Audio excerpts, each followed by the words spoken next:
So the question is asked, why do I say that science, current science, may never be able to explain consciousness? This is my response.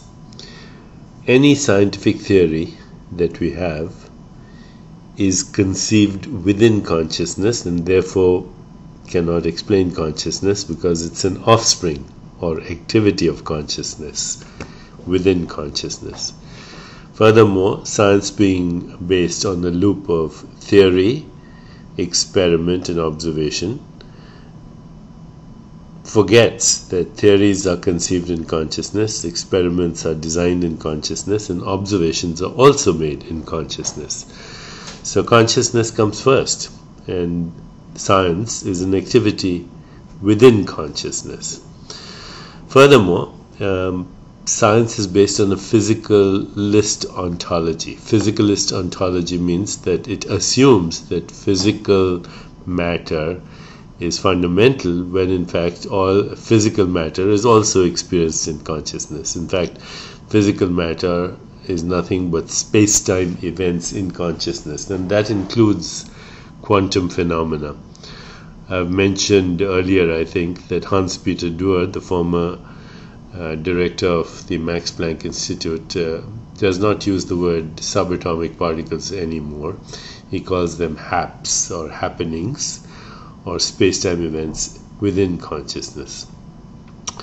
So does that mean that we'll never have a scientific explanation for consciousness?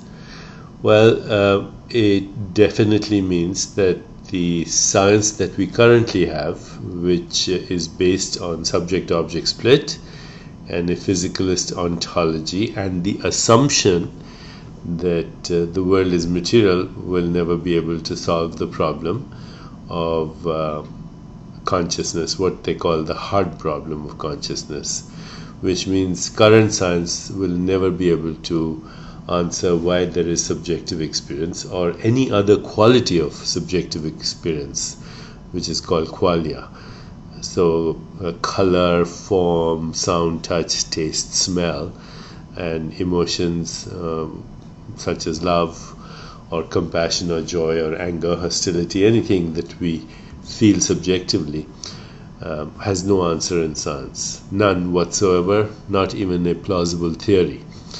I think unless we shift to a new science which is beyond subject-object, also shift to a new science which grants that science is an activity within consciousness, and that science will have a different ontology.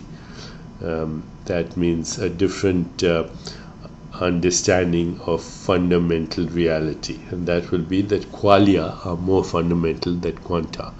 Qualia are qualities of consciousness, and quanta are measurements of experience within consciousness.